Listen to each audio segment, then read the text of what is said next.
Success.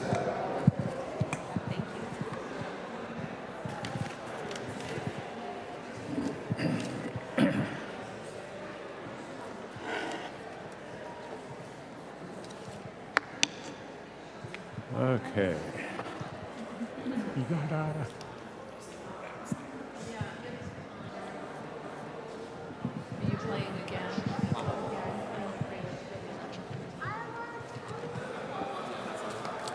Uh-oh. Oh, the golden slipper.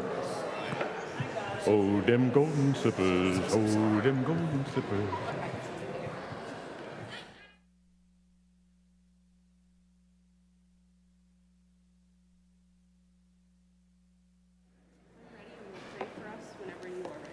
I'm ready. Good morning, everyone. It's loud and clear. I'm going to start us off with prayer, always a good way to start. This is one from the Book of Common Prayer for the conservation of natural resources. You might not have known that back in the 800 pages of your Book of Common Prayer, there's some special prayers like this one. The Lord be with you. Let us pray. Almighty God, in giving us dominion over things on earth, you made us fellow workers in your creation. Give us wisdom and reverence so to use the resources of nature, that no one may suffer from our abuse of them, and that generations yet to come may continue to praise you for your bounty. Through Jesus Christ our Lord. Amen. Amen. I'll pass the microphone to you, Karen. Thank you all for coming today. My name is Karen Abrams. I am the chair of St. Columba's Environment Committee. If you don't know about the Environment Committee, go check out the St. C's website on the Environment Committee tab. We are focused on creation care, so thank you for that prayer, Adeline, and climate justice. Just want to put a quick plug in for an upcoming event on Mother's Day, May 14. We will have our annual plant sale spearheaded by our very own Henry Beal. Proceeds from the plant sale go to Sustainable Villages Honduras, because the communities most vulnerable and least resourced to combat the effects of climate change are the ones who are actually the least resourced. I kind of repeated myself there. Yeah. But anyway, that's the connection. And we're so glad to have Bob join us today, because Bob has been a leader for many, many years in exactly this area around climate change, racial justice. He is the president of the Rachel Carson Council, and we are very excited to hear about what Bob's thoughts are about where we fit into this picture today. And Bob will have books available for sale at the table outside in the Commons. So Bob, thank you. And I'm not going to hand you the mic because you should be... I should have the rock star thing going here. Can you hear me okay back there? All right.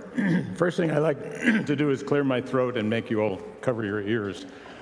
I have found over the years the good old pen and paper works very well for having you commit your lives as I speak to the Rachel Carson Council. This is a sign-up sheet for our materials, e-activist lists, many, many newsletters, action alerts, information, news, etc. If you are interested, and only if you're interested, we just pass this around. You can get up and wander around because I'm going to. But that would be extremely helpful, and you will be linked to many, many, many, many, many thousands of people around the country who share our interests at St. Columba and the Environment Committee.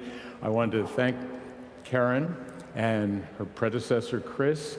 You also are obviously in good hands. You all, I think, look at Reed Detchen's amazing one-man epistle that covers everything. So I'm going to stop now.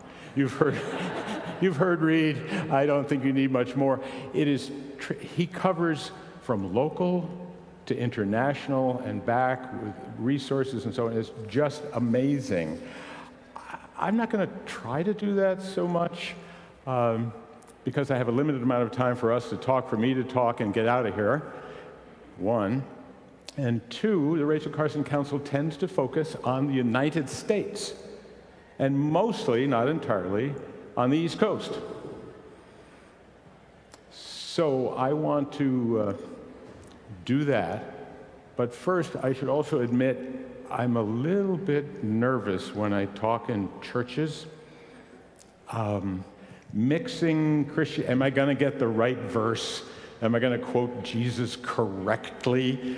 I mean, this is a true fear I have. I was speaking at a Baptist college in North Carolina, and it was a day not unlike this. It was pouring rain. It had been pouring for days. It called up images of biblical floods and the last days and climate change. So I was holding forth, as it turns out, in a chapel, a Baptist chapel. And so I, of course, said, oh, well, you know, in Noah's Ark, God promised he would not destroy the world, but that depends on what we do in faithfully following the promises, the commitments, the actions that God has called upon us to do. Otherwise, there could maybe still be trouble. And being connected to many strong feminists in my family, I said, well, you know, there's Noah. And I said, but they never give any credit to Mrs. Noah. She was on the ark. And I said, unfortunately, we don't know Mrs. Noah's name. In the back, I can see a stern-looking fellow, and my friend who invited me, who was actually a professor of philosophy and religion, said, look out, there are trustees, there's conservative people all over, and this guy is in the back, just looking at me.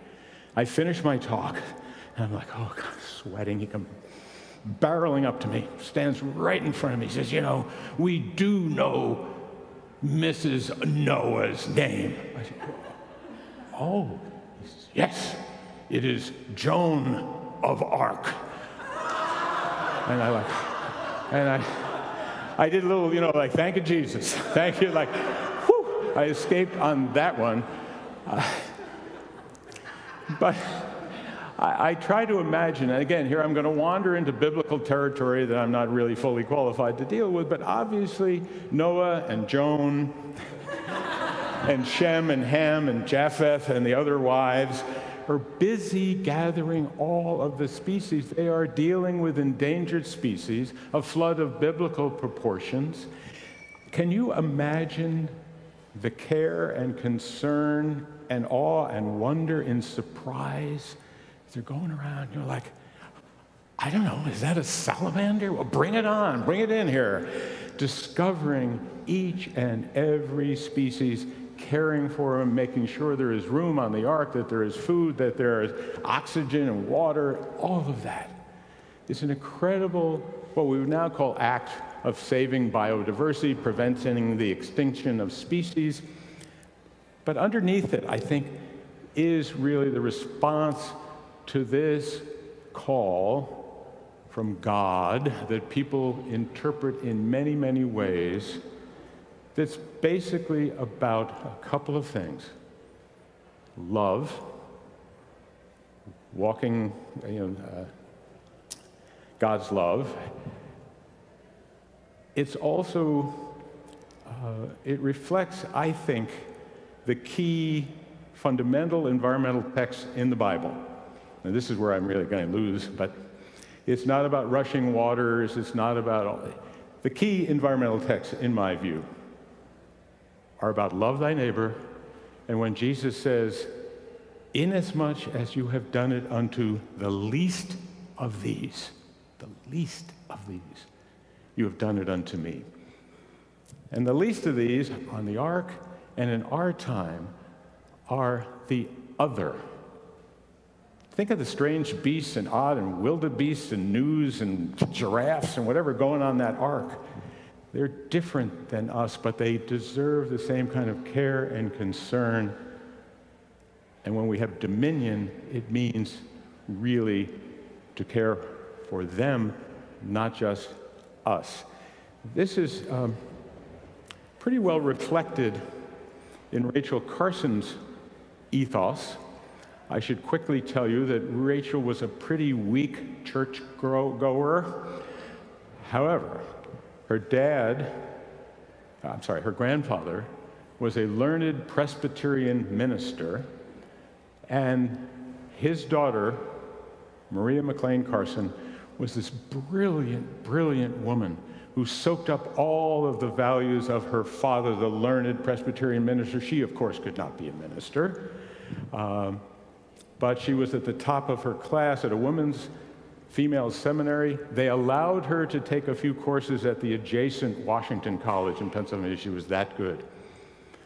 She became a teacher briefly, and in those days, if you got married, you had to stop. Not pregnant, not anything else. And so she poured all of those values that funneled through the generations, through the ages, from the rainbow and the ark, through her grandfather, the mother, into Rachel Carson, in which she's known to say things like, if you love something, you are less likely to destroy it. We will not destroy that we love.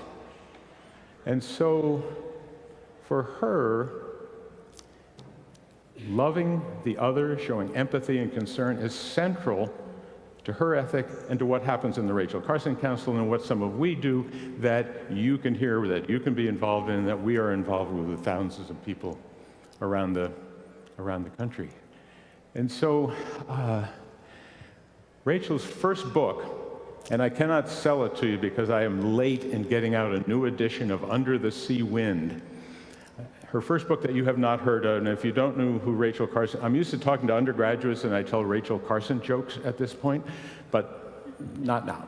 Her first book, Under the Sea Wind, is an arc of itself. It is a naming and caring and involving with creatures above, near, and under the ocean, under the sea wind. And it is a brilliant portrayal of everything from ghost crabs to black skimmers on the shore, and finally we are under the water. Humans are only off to the side as dangerous creatures with trawlers and nets trying to kill our heroes, who turn out to be Scomber, the mackerel, and Anguilla, the eel. These are the heroes of this book. And so when a net comes down and Scomber is strangling in a human net that's trying to get him, he's going to choke and die. You're like, oh no, Scomber. He gets away. But same thing with Anguilla, the eel. The point of this is if you can feel empathy and love and concern for a mackerel or an eel, you have a deep understanding of caring for the other. And that, of course, extends to people who are different and far from us and far away. And Rachel Carson was deeply concerned about that. Most people do not know that she was an early proponent of, in effect, environmental justice.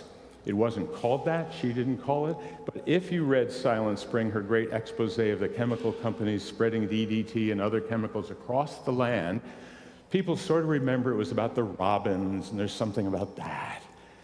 She talks about the farm workers in California being exposed to this stuff and her concern for them. She never got to see them. She felt and imagined and read and brought that deep concern. Same thing she writes about nuclear fallout. These are the biblical times she lived in. Burning rivers, chemicals sprayed across the country, nuclear weapons exploding in the atmosphere. So she wrote a new preface to her great bestseller, The Sea Around Us, that attacks, I guess that's the right word, the nuclear testing of the United States, what happens when the fallout, which our government at the time was saying, doesn't hurt anybody, doesn't go in, don't worry about fallout. She wrote very carefully how it went into the water, bioaccumulated, went up into the Arctic, entered into the food and then bloodstream of an Inuit mother nursing her child. You can feel not just the empathy, but the outrage that this innocent woman who doesn't even know there is nuclear testing, let alone that it's harming her child, is central to the way Rachel looks at things.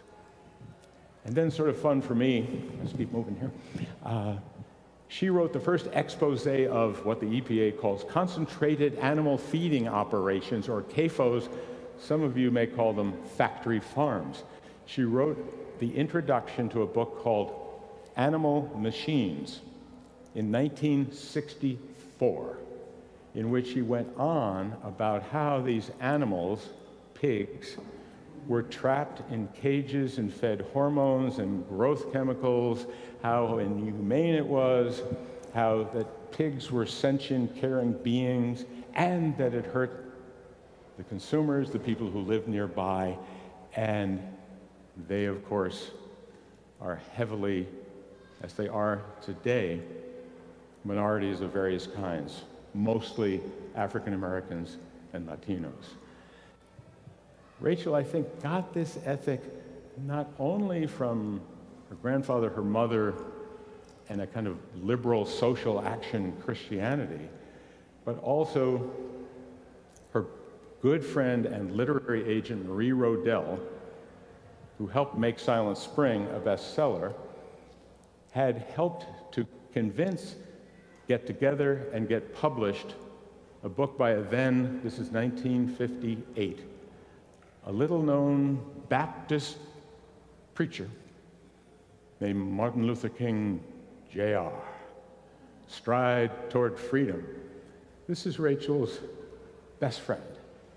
And she did not write about King, but that is the ethos of love and caring and empathy, linked things together that she was operating in. And so today, at the Rachel Carson Council, we don't follow the biblical texts entirely, but I am fortunate in these times of biblical end-time climate change. Again, with this audience, I don't have to tell you that the evils predicted from climate change, some people still talk about it in the future, you know, is here. Large amounts of Antarctica are melting faster than we ever anticipated, or the scientists said. It could lead to shutting down the Southern Ocean current. There are fires, floods all over the place. So how do you have hope? For me, I am blessed to work with a whole set of young people. There are many we have 65 campuses we work with, but from there we select each year 30 fellows, Rachel Carson Council fellows, that we pay to work from their campus on climate change, environmental justice, and related issues. And a couple of quick instances. When we first started this program, we did a great big report called Pork and Pollution. It was about CAFOs in North Carolina. And it was the fellows who did much of the writing. Me and the professional staff came in a little and brushed it up a little, but the fact is, they discovered, were astounded, horrified, that in North Carolina, for example, there are 9 million hogs, as many as there are people in North Carolina, but the hogs poop 4 times as much. It goes into the wastewater, it fouls the air and the people living there. And you should know that the people living there, near a stinky, huge hog industrial farm. Duke professors. No, that was my signal to move along. I think I've offended somebody. As it turns out, all of these hogs are jammed into 2 counties in North Carolina, and those 2 counties, you might guess, are predominantly African American. And worse, in my opinion, when the Smithfield Corporation came in and started these CAFOs in our time, they took the land. Can you guess whose land they took? I'm talking about, we worked for a long time with a woman named Elsie Herring, an older black woman of the most majestic, dignified presence you can imagine. Her grandfather bought the land after he was freed after the Civil War, and they took it away from her. This happens all over the place if you don't have sufficient deeds or title. And so you can see that the history of racism that we're concerned about in this church, and that our organization is also concerned with, intersects at every point. And so our fellows soon are not just writing about the pigs and the poop and the air pollution and climate, but also, how did this happen? How can this be, and what can we do about it? And the answer always comes back to the history of race and racial oppression in this country. And that's why I'm so amazed. They do all this work. I just watch them. A couple of examples. I'm thinking right now, in Charlotte, North Carolina, there's an essay. They're out on the tables there when you go and buy thousands of books and eat the leftover cake and all of that. There they are. And in Charlotte, this essay by two of my fellows begins basically, well, yeah, everyone thinks of Charlotte as a modern, big city, 800,000. It's in, it's 14th largest in the country. And then they quickly say, however, it is last 50th out of the top 50 large cities in the United States for economic mobility. You are stuck if you're in Charlotte. Most of you have probably been to Charlotte. Banking, glittering downtown towers, a lot of Yankees have moved in. It's considered a vibrant, modern city. They begin to look at the history of racism and how that came to be, and the responses that began in Charlotte with Reverend Ben Chavis, who was there, who began the modern environmental justice movement, along with a couple of other people. And they talk about that and what we can possibly do about it, and how certain areas of Charlotte are flood more frequently, and they've had huge, horrible flooding and other events in Charlotte. Turns out it's always where the poor people are living. I mean, I could go on, I shouldn't go on. I do want to tell you, though, about a couple of items from my fellows and what they do about it. In Tennessee, that's Tennessee for those of you from the Northeast, I have two fellows at Vanderbilt University, and they said, well, when we came to Vanderbilt, moved to Tennessee, we didn't expect much activism like where we came from in Connecticut and California. And they didn't find that much, so they started it. And on the one hand, they started a divestment movement to take the funds from the university that are invested in fossil fuels and move them somewhere else useful. But importantly for our topic here, they looked into what's going on in and around, excuse me, let me give you a direct, in and around the city, they discover once more that there have been racial injustices, that there's dumping of waste material and chemicals all in one area, and a black family there has suffered particularly from this for over 50 years. The white people living nearby were warned long ago, you should move. It's not safe here. They did not notify or alert the black people there. And so it seems that they turned to the NAACP Legal Defense Fund, Natural Resources Defense Council, and brought various suits, actions to try to clean up this place.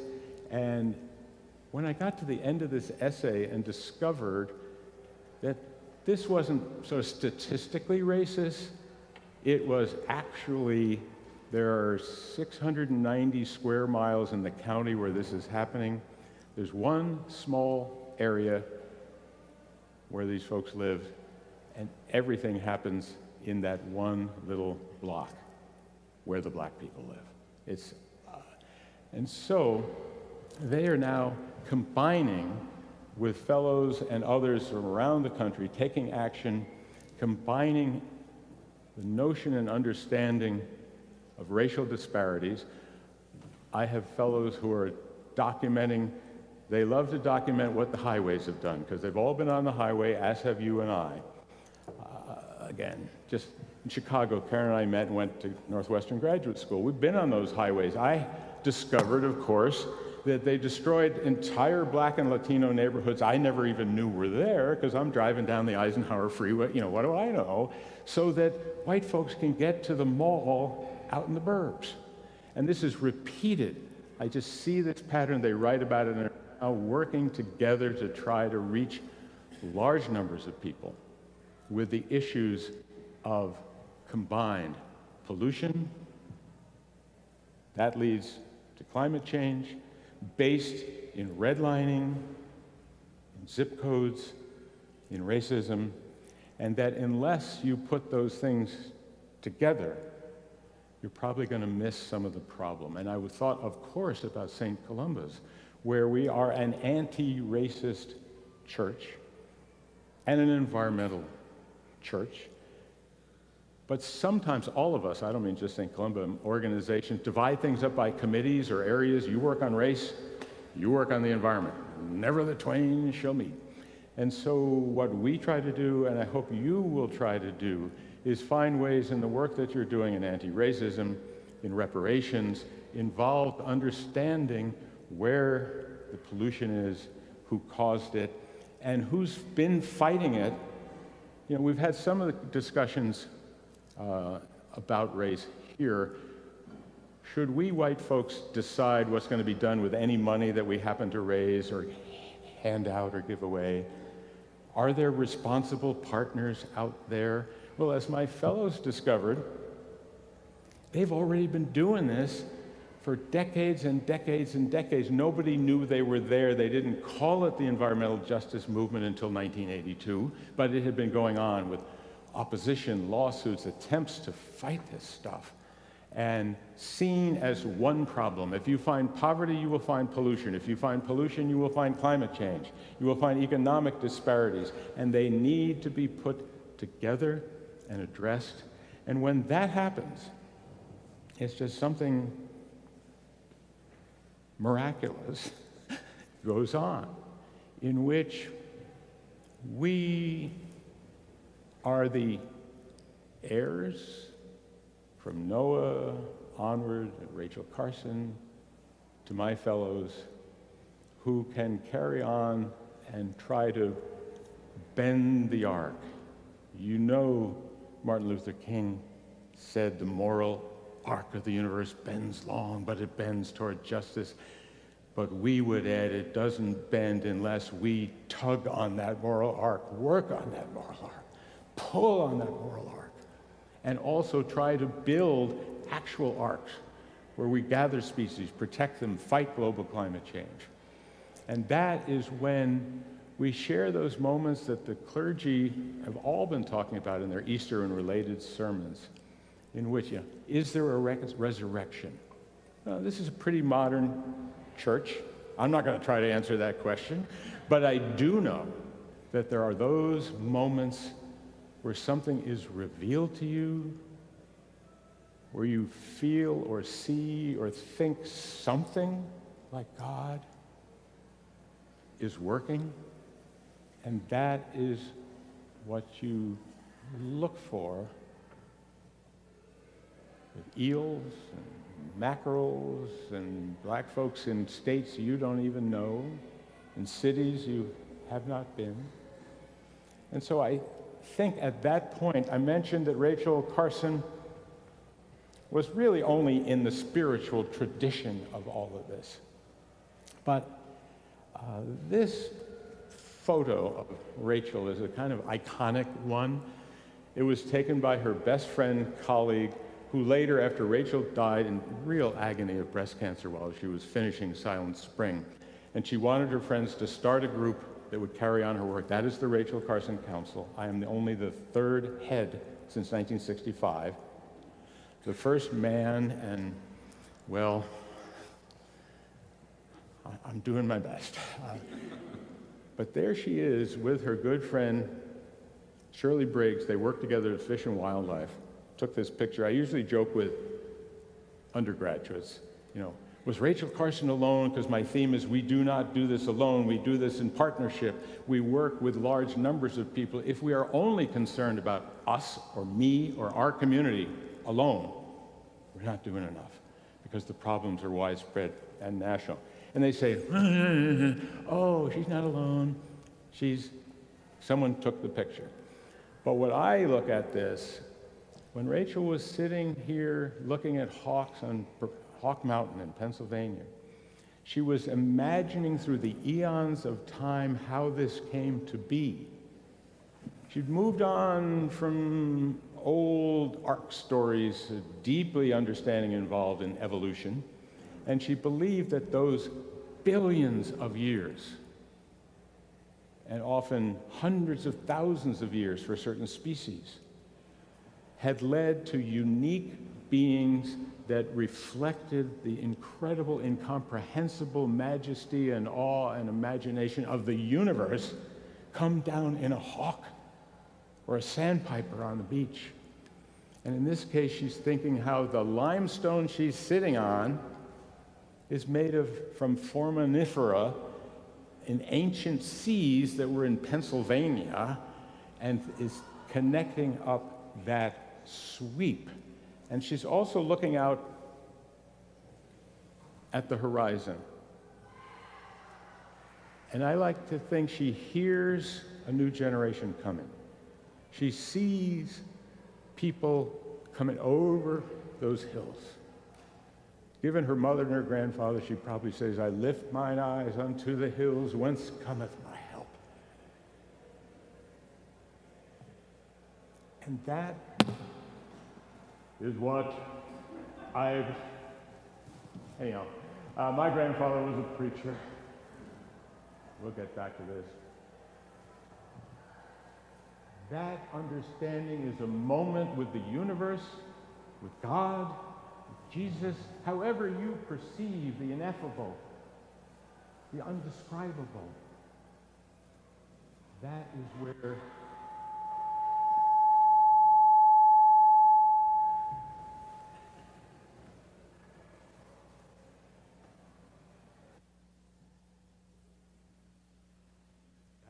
we gather at the river.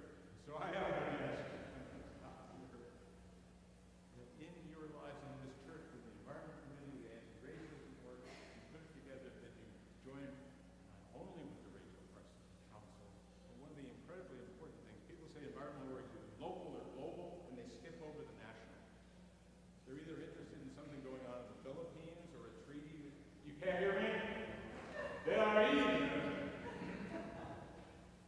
They say that all politics is either local or global. The global, unless like Reed Detchen, you used to go to treaty signings, it's hard to do. Locally, you are deeply and wonderfully involved. But what happens at the national and state level and the policies that shape all this have to be done with organizations that you link up to in many ways. I invite you to do that. I invite you now to sing a hymn. So let us gather at the river. You may have questions. I know we have limited time. I'm sorry. As I tell my grandchildren, Nora, ask me anything. I know everything. And then they say, oh, really? What's pi over 3 or times, like, well, almost anything.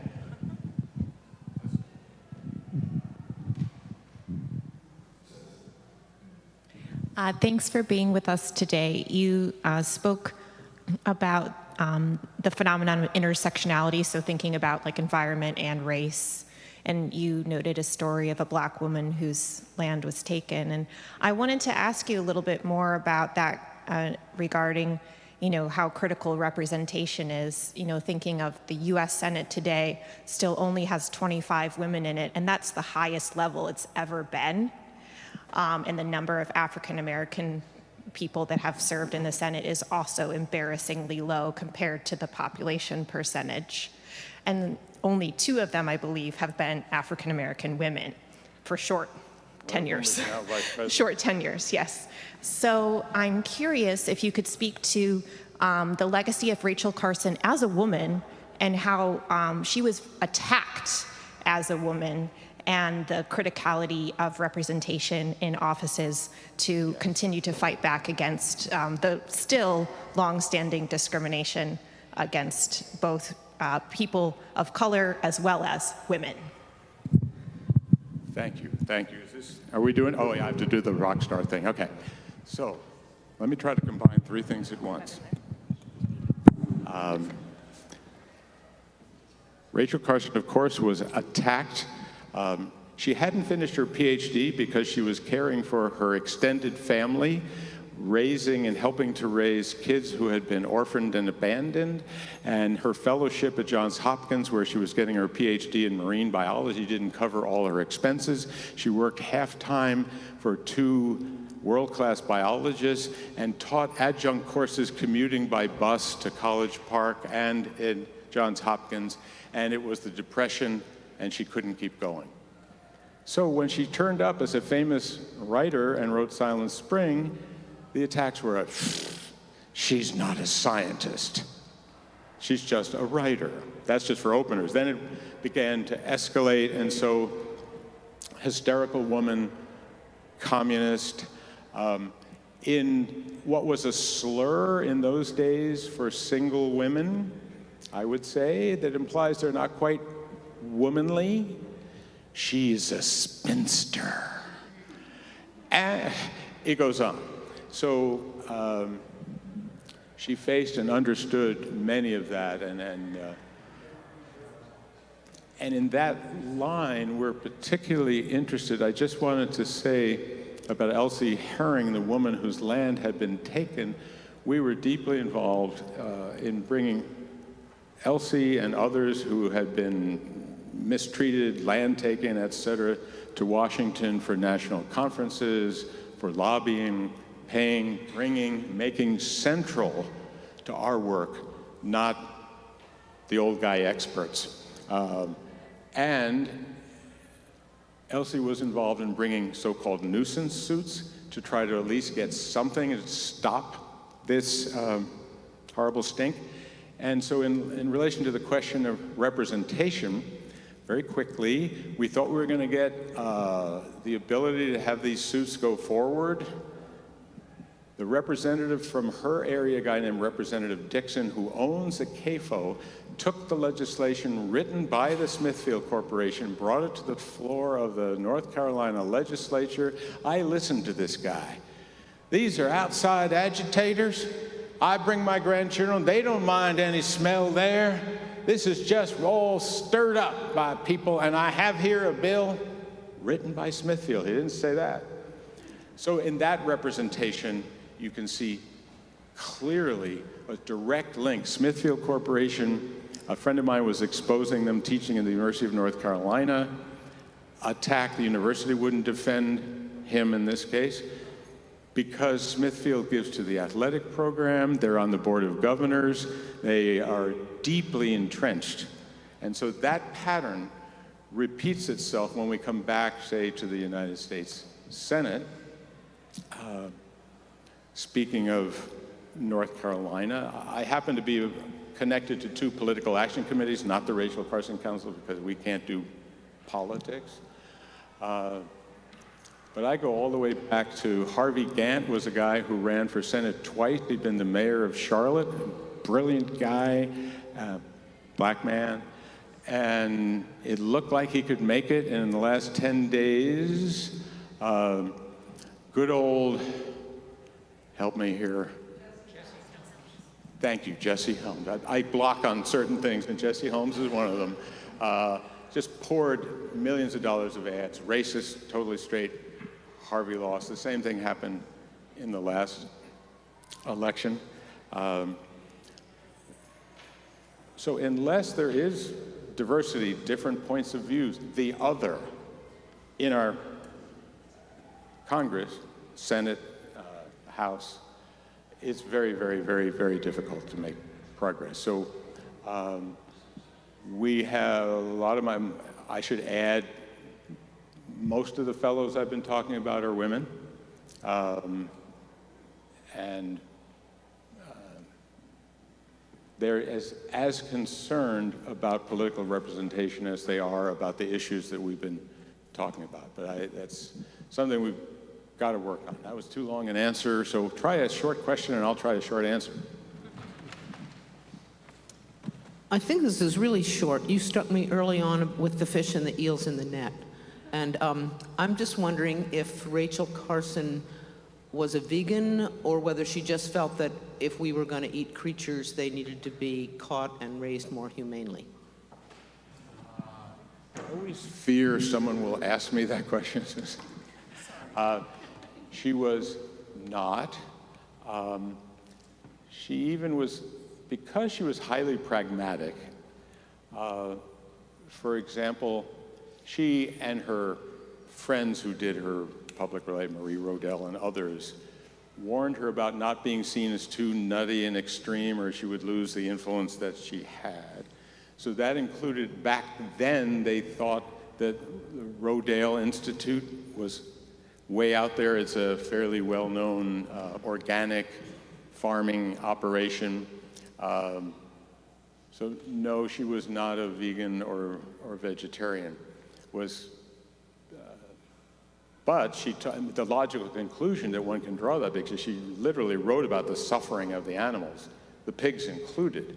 So it didn't seem to translate, but she made a wonderful case for it.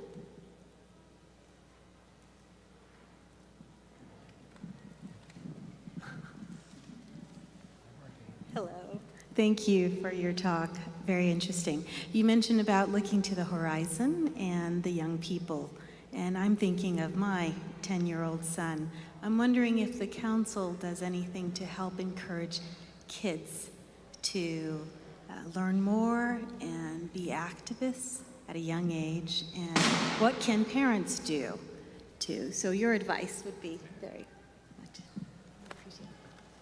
If I were really an honest person, I would say no, but more squirmy. Rachel Carson ended up caring for her adopted grandnephew who was orphaned. This is a woman at the time, a middle-aged, never dealt with kids. So she took him in hand, and up at her main cottage along the coast, she would take him out, and she wrote this, what's called a book. It was a very long magazine article, but it's called A Sense of Wonder. You can buy editions. I don't have one, but I mean, and it talks about how to engage children, and the important part is not to try to force facts and science and stuff into them, but to explore, as she did with her mother, who was basing it on ideas from women in those days, to develop that sense of awe and imagination and wonder and exploration and careful observation, and that's where you would learn to love. We don't have a program like that. There are, for example, at the former Audubon Natural Society, now Nature Forward, they have wonderful programs like that. We have been talking about possibly finding ways to extend toward high school students, but as it is, we have been growing mightily, and so for us, paying 30 fellows a year, for example, is a lot, and then mentoring, working with them, working on their projects, their writing, et cetera. So we don't quite have the capacity, but we might. But I would recommend local programs, but really get a sense of wonder, no joke. Simple book, it's got photos, and that's where it begins. And I can thank my own mother for similar things, taking me out, tromping around, looking around. How are we doing? We done? Yeah, we have. So let me ask you before you go, please sign up for the Rachel Carson. If there's some of the essays that I tried to mention from my fellows are just out on the table. I think you'll find them quite amazing and revealing for 20-year-olds doing this stuff that I was doing other things in college at 20 that I cannot mention, but it wasn't the intersectional anti-racist environmental work. So I invite you to do that, and we'll see you outside. And then after the service, Karen and I will also be out there as people are exiting, or there are other people out there. And so thank you for having me. I'm still a little nervous about that biblical stuff, and I thought someone would ask me about the curse of Ham. Do you know the racist conservative because Ham gets a mark on him, and he's cursed, and that is interpreted by Southern fundamentalists, racist Christians, that that's why black people are inferior, literally from that story. Check it out if you don't believe me, but that's why I worry when I wander into biblical territory. So thank you all very much. We'll see you outside.